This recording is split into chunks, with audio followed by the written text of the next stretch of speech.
ദൈവതിരുനാമത്തിന് മഹത്വം ഉണ്ടാകട്ടെ.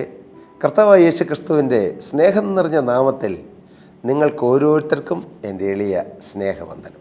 നാം നാളുകളായി ചിന്തിച്ചു വരുന്നത് അസാധ്യമായ കാര്യങ്ങൾ സാധിപ്പിച്ചു തരുന്ന ദൈവത്തെക്കുറിച്ചാണ്. മനുഷ്യർക്ക് അസാധ്യം, ദൈവത്തിന് സകലവും സാധ്യം. സകലവും സാധ്യം, അത് വളരെ ഇമ്പോർട്ടൻ്റാണ്. നാം അടിവരയിട്ട് ജീവിതത്തിൽ അനുഭവിക്കേണ്ടതായ, വിശ്വസിക്കേണ്ടതായ ഒരു വലിയ സത്യമാണത്. ദൈവത്തിന് അസാധ്യമായത് ഒന്നുമില്ല പ്രിയരെ. നമ്മൾ വിചാരിക്കുക അത് ദൈവത്തിന് കഴിയുമോ? കഴിയും. നിങ്ങളുടെ ബുദ്ധിയിലോ, നിങ്ങളുടെ ചിന്തയിലോ, നിങ്ങളുടെ വാക്കിലോ, നിങ്ങളുടെ നിരൂപണത്തിലോ ഏതെല്ലാം കാര്യങ്ങൾ അസാധ്യമാണെന്ന് നിങ്ങൾക്ക് തോന്നിയാലും ദൈവത്തിന് സകലവും സാധ്യം. ദൈവത്തിന് അസാധ്യമായതൊന്നുമില്ല. കർത്താവിൻ്റെ സ്തോത്രം. വരട്ടെ, നാം കുറേ കാര്യങ്ങൾ ചിന്തിച്ചു തിരുവചനത്തെ അടിസ്ഥാനമാക്കി. ഇന്ന് നമുക്ക് ന്യായാധിപന്മാരുടെ പുസ്തകത്തിൽ ഒരു നിസ്സാരനായ മനുഷ്യന് ദൈവം ഒരു ഉന്നതമായ വിജയം നൽകിയ ആ ഒരു ചരിത്രം, ആ സംഭവം നമുക്കൊന്ന് ചിന്തിക്കാം. ഈ വേദപുസ്തകം വെറുതെ കഥ എഴുതി വച്ചിരിക്കുന്നതല്ല, സംഭവ പരമ്പരകളാണ്. സംഭവങ്ങൾ, ദൈവം ചെയ്ത അത്ഭുതങ്ങൾ, ദൈവം മനുഷ്യരെ കൊണ്ട് ചെയ്യിച്ച അത്ഭുതങ്ങൾ നമുക്കൊന്ന് ചിന്തിക്കാം. ജഡ്ജസ്, ന്യായാധിപന്മാരുടെ പുസ്തകം 11-ാം അധ്യായം 1-ാമത്തെ വാക്യത്തിൽ തന്നെ ഈ ഇബ്താഹിനെ കുറിച്ച് എഴുതിയിട്ടുണ്ട്. ഗിലെയാദിനായ ഇബ്താഹ് പരാക്രമശാലിയായിരുന്നു, നല്ല പരാക്രമമുള്ളവൻ, നല്ല ആരോഗ്യമുള്ളവൻ, നല്ല ഉത്സാഹമുള്ളവൻ. പക്ഷേ എങ്കിലും വേശ്യാപുത്രനായിരുന്നു. അവൻ പരാക്രമശാലി എന്നാണ് എഴുതിയിരിക്കുന്നത്. പക്ഷേ അവനോട് അടുത്ത് നിൽക്കുന്നവർക്കും അവന് പരിചയമുള്ള എല്ലാവർക്കും, അവൻ്റെ നാട്ടിലും വീട്ടിലും എല്ലാവർക്കും അറിയാം അവൻ വേശ്യയുടെ മകനാണ്. വേദപുസ്തകം അങ്ങനെ എഴുതിയിരിക്കുന്നു. അപ്പോൾ അവൻ്റെ അമ്മ ആരാണ്? അവൻ്റെ അപ്പനാരാണ്? ഇവിടെ എഴുതിയിരിക്കുന്നു, ഇബ്താഹിൻ്റെ ജനകനോ അപ്പൻ ഗിലെയാദായിരുന്നു. ഗിലെയാദിൻ്റെ ഭാര്യയും അവന് പുത്രന്മാരെ പ്രസവിച്ചു. അപ്പോൾ ഗിലെയാദിൻ്റെ ഭാര്യയിലുണ്ടായ മകനല്ല ഇബ്താഹ്, ഏതോ വേശ്യാസ്ത്രീയിലുണ്ടായ ഒരു മകൻ. ഒരുപക്ഷേ ഈ ഇബ്താഹിന് അവൻ്റെ അമ്മ ആരാണെന്ന് അറിയാമായിരിക്കുമോ? വേദപുസ്തകത്തിൽ അങ്ങനെ പറയുന്നില്ല, ഞാൻ വായിച്ചിട്ട് കണ്ടില്ല. കർത്താവിൻ്റെ സ്തോത്രം. ഇവിടെ പ്രകടമായിട്ടത് പറയുന്നുമില്ല അമ്മയാരെന്ന്. ഏതോ ഒരു വേശ്യാസ്ത്രീയിലുണ്ടായ ഒരു മകൻ. അവൻ ഉയരാൻ സാധ്യതയുണ്ടോ? അവൻ വളരാൻ സാധ്യതയുണ്ടോ? മാത്രമല്ല, കേൾക്കൂ, അവനെക്കുറിച്ച് എഴുതിയിരിക്കുന്നു, അവൻ്റെ ഭാര്യയുടെ പുത്രന്മാർ, അതായത് ഇബ്താഹിൻ്റെ അപ്പനായ ഗിലെയാദിൻ്റെ ഭാര്യയുടെ പുത്രന്മാർ വളർന്നു വന്നപ്പോൾ അവർ ഇബ്താഹിനോട്, അവരൊക്കെ ഒന്നിച്ചാണ് വളരുന്നത്. ശരിയായ ഭാര്യയിൽ ഗിലെയാദിനുണ്ടായ കുറേ മക്കളുണ്ട്, എന്നാൽ ഒരു വേശ്യാസ്ത്രീയിലുണ്ടായ ഇബ്താഹുമുണ്ട്. അങ്ങനെ ഒരുമിച്ച് അവർ വളർന്നു വരികയാണ്. വളർന്നു വന്നപ്പോൾ ഈ സഹോദരങ്ങളും കേട്ടു ഇവൻ വേശ്യാസ്ത്രീയുടെ മകനാണ്. പക്ഷെ അവർ അപ്പൻ ഒന്ന് തന്നെയാണ്. പക്ഷേ എന്ത് ചെയ്തു? എൻ്റെ സഹോദരന്മാർ എന്ത് ചെയ്തു? അവൻ്റെ ഭാര്യയുടെ പുത്രന്മാർ വളർന്ന ശേഷം അവർ ഇബ്താഹിനോട്, നീ ഞങ്ങളുടെ പിതൃഭവനത്തിൽ അവകാശം പ്രാപിക്കുകയില്ല, നീ പരസ്ത്രീയുടെ മകനല്ലോ. അവനെ ആക്ഷേപിച്ചു, അവനെ നിന്ദിച്ചു. നീ വേശ്യയുടെ മോനല്ലേ, ഞങ്ങളുടെ അമ്മയുടെ മോനല്ലല്ലോ. അവനെ ഒറ്റപ്പെടുത്തി. അവനതെല്ലാം ഭാരമായി കാണുകയില്ലേ? സങ്കടമായി കാണുകയില്ലേ?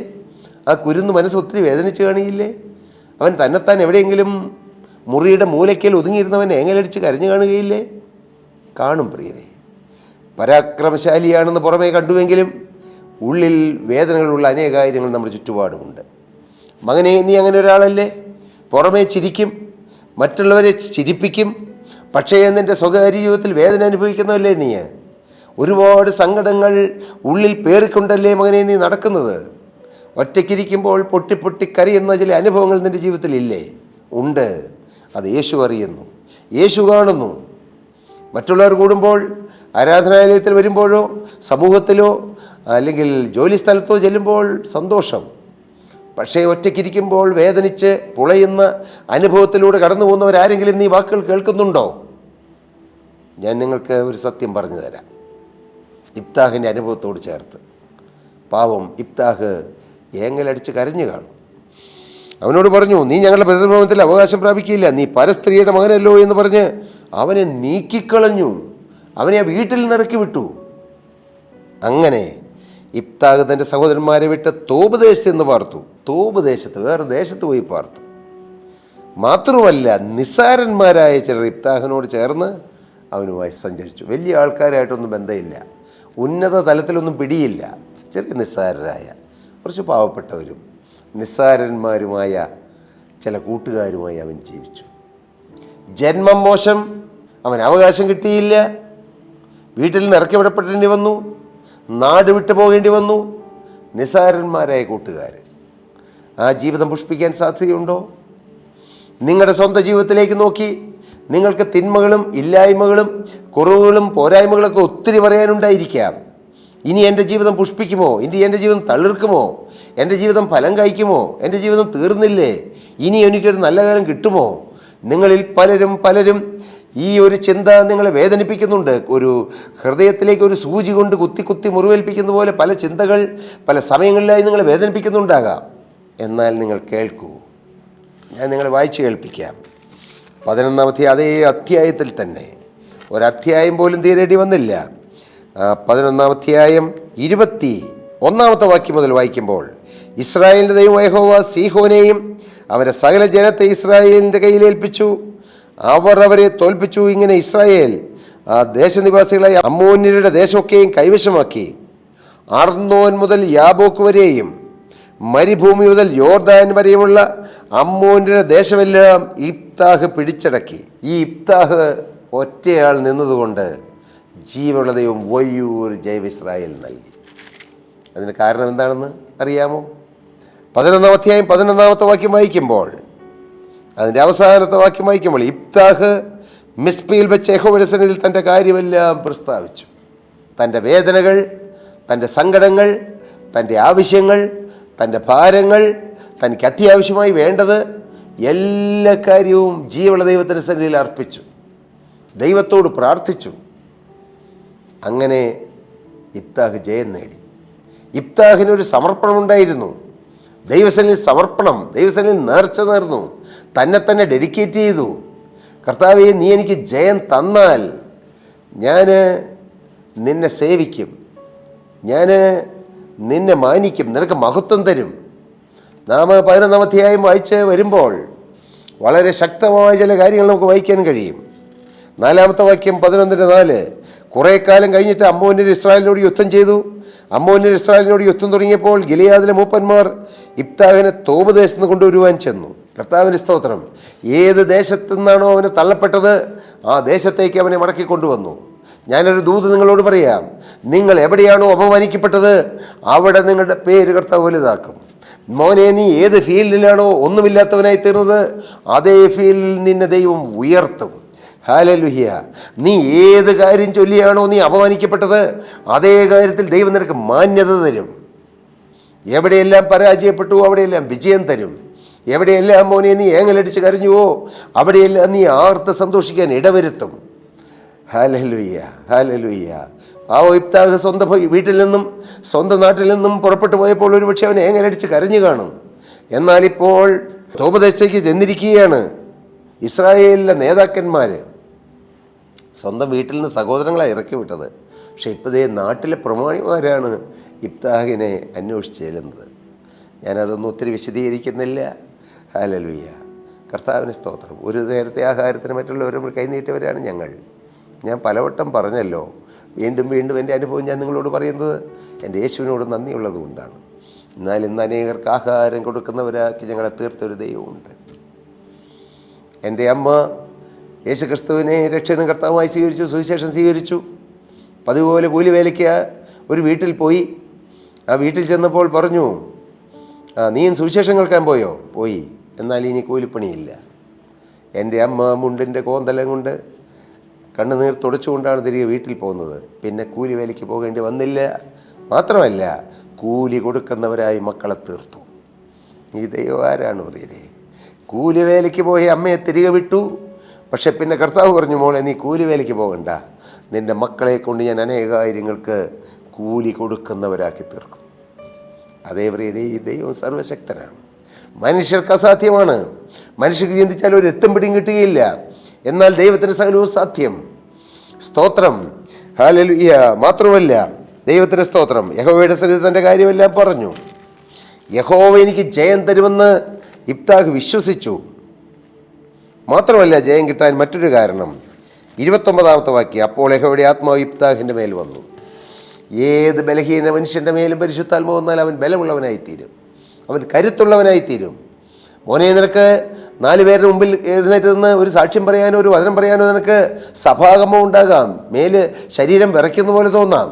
എന്നാൽ പരിശുദ്ധാത്മാവ് വന്നു കഴിയുമ്പോഴുണ്ടല്ലോ, ലക്ഷക്കണക്കിന് കോടിക്കണക്കിന് ജനത്തിന് മുമ്പിൽ നിന്നാലും സഭാകമ്പം തോന്നുകയില്ല. കാരണം പരിശുദ്ധാത്മാവ് നയിക്കും. ഇബ്താഖിന് ബലം കൊടുത്ത പരിശുദ്ധാത്മാവ്. അങ്ങനെ അമ്മോനോട് യുദ്ധം ചെയ്യുവാൻ ഇബ്താഖ് പോകുമ്പോൾ ഇബ്താഖ് ഒരു നേർച്ച നേർന്നു. ഞാൻ അമ്മോനെ ജയിച്ച് മടങ്ങി വരുമ്പോൾ എന്നെ എതിരേറ്റ് വരുന്നത് യഹോവയ്ക്ക് ഹോമയാഗമായി അർപ്പിക്കും. ഒരു സമർപ്പണമെടുത്തു. എന്നാൽ അമ്മോനെ ജയിച്ചു വന്നപ്പോൾ തൻ്റെ ഏക മകൾ, ആണും പെണ്ണുമായി ഒരു മകളേ ഉള്ളൂ, അവൾ ഇബ്താഖിന് എതിരേറ്റ് വന്നു. അപ്പോൾ ഇബ്താഖ് പറയുന്നൊരു വാക്യമുണ്ട്, ഞാൻ യഹോവയോട് പറഞ്ഞു പോയി എനിക്ക് പിന്മാറിക്കൂടാ. ആ ഒരു സമർപ്പണമാണ് ഇബ്താഖിനെ വിജയത്തിലേക്ക് നയിച്ചത്. കർത്താവിൻ്റെ സ്തോത്രം. 1, ഇബ്താഖിൻ്റെ പ്രാർത്ഥന. ഇബ്താഖ് മിസ്പയിൽ വെച്ച് തൻ്റെ കാര്യമെല്ലാം ദൈവത്തോട് പറഞ്ഞു. 2, ഇബ്താഖിന്മേൽ പരിശുദ്ധാത്മാവ് വന്നു. 3, ഇബ്താഖ് സമർപ്പണമെടുത്തു. 4, ഇബ്താഖ് സമർപ്പണം പാലിച്ചു. നിങ്ങളുടെ ജീവിതത്തിൽ ജീവനുള്ള ദൈവത്തോട് നിങ്ങൾ ഉടമ്പടി ചെയ്യണം. ജീവനുള്ള ദൈവത്തിനനുസരിച്ച് നിങ്ങൾ പ്രാർത്ഥിക്കണം. നിങ്ങളുടെ ഹൃദയം പകരണം. നിങ്ങളുടെ ആവശ്യങ്ങൾ സ്തോത്രത്തോടുകൂടി പറയണം. മാത്രമല്ല, ദൈവത്തിൻ്റെ പരിശുദ്ധാത്മാവ് നമ്മിലേക്ക് പകരപ്പെടാൻ നമ്മെ തന്നെ വിശുദ്ധീകരിക്കണം, നമ്മെ തന്നെ താഴ്ത്തണം. നാം ദൈവത്തിന് വേണ്ടി ദാഹിക്കണം, കൊതിക്കണം, ആത്മാവിന് വേണ്ടി കാത്തിരിക്കണം, നമ്മളെ തന്നെ വിശുദ്ധീകരിച്ച് കാത്തിരിക്കണം. പോരാന്ന് സമർപ്പിക്കണം. കർത്താവേ, എൻ്റെ ജീവിതത്തിൽ എനിക്ക് ദൈവം നന്മ തന്നാൽ അത് ദൈവനാമത്തിന് വേണ്ടി ചെലവഴിക്കും. എനിക്ക് ആരോഗ്യം തന്നാൽ, ആയുസ് തന്നാൽ, സൗഖ്യം തന്നാൽ, ആയുസ് നീട്ടിത്തന്നാൽ, എൻ്റെ സാമ്പത്തിക ഞെരുക്കം മാറ്റിയാൽ, എനിക്കൊരു ഭവനം തന്നാൽ കർത്താവിൻ്റെ മഹത്വത്തിന് വേണ്ടി ഞാൻ ചെലവഴിക്കും. എങ്ങനെയാണ് ഭവന മഹത്വത്തിന് വേണ്ടി ചെലവഴിക്കുന്നത്? കർത്താവിൻ്റെ വേലയ്ക്ക് വേണ്ടി തുറക്കും. ഒരു വാഹനം കിട്ടിയാൽ എങ്ങനെ ദൈവത്തിന് വേണ്ടി ചെലവഴിക്കുന്നത്? അനേകരെ കർത്താവിലേക്ക് നയിച്ചുകൊണ്ടുവരാൻ ആ വാഹനം ഉപയോഗിക്കും. ദൈവ വേലയ്ക്ക് വേണ്ടി ആ വാഹനത്തിലൂടെ ഓടും. കർത്താവിന് സ്തോത്രം. മക്കളെ തന്നാൽ കർത്താവിന് മഹത്വത്തിന് വേണ്ടി നിൽക്കും. എങ്ങനെ? മക്കളെ ദൈവവേലയ്ക്ക് വേണ്ടി സമർപ്പിക്കും. ആരോഗ്യം തന്നാൽ, ഇങ്ങനെ ഓരോ മേഖലകളിലും ദൈവം നമ്മെ സഹായിക്കുമ്പോൾ ദൈവനാമത്വമായിരിക്കണം നമ്മുടെ ലക്ഷ്യം. ദൈവത്തിൻ്റെ വേലയായിരിക്കണം നമ്മുടെ ലക്ഷ്യം. മറ്റുള്ളവരെ കർത്താവിലേക്ക് നയിക്കുക എന്നുള്ളതായിരിക്കും നമ്മുടെ ലക്ഷ്യം. പാവപ്പെട്ട ജനത്തെ ക്രിസ്തുവിലേക്ക് കണക്ട് ചെയ്ത് അവരെ ദൈവരാജ്യത്തിന് മുതൽക്കൂട്ടാക്കുക എന്നുള്ളതായിരിക്കും നമ്മുടെ ലക്ഷ്യം. അങ്ങനെയെങ്കിൽ നിശ്ചയമായി ദൈവം നമ്മെ അനുഗ്രഹിക്കും. യഹോവയോട് പറഞ്ഞു പോയി എനിക്ക് പിന്മാറിക്കൂടാ. സമർപ്പണത്തിൽ ഉറച്ചു നിന്നു. അസാധ്യമായിരുന്നു ഒരു വേശ്യയുടെ മകൻ ഇസ്രായേലിൻ്റെ നേതാവാകുകയോ ഇസ്രായേലിൻ്റെ ന്യായാധിപതിയാകുകയോ. വീട്ടിൽ നിറയ്ക്കപ്പെട്ടവൻ ഇവിടെ ഇതാ നേതൃത്വത്തിലേക്ക് ഒന്നാമനായി തീർന്നു. ഏറ്റവും പൂജ്യമായവനെ ഒന്നാമതാക്കുന്ന ഒരു ദൈവമുണ്ട്. മറക്കല്ലേ, എൻ്റെ യേശു ജീവിക്കുന്നു. യേശു നിങ്ങളുടെ ജീവിതം മാറ്റും. സഹോദരി, നിൻ്റെ ജീവിതം മാറ്റും. പ്രിയ മാതാവേ, പിതാവേ, നിങ്ങളുടെ ജീവിതം മാറ്റും.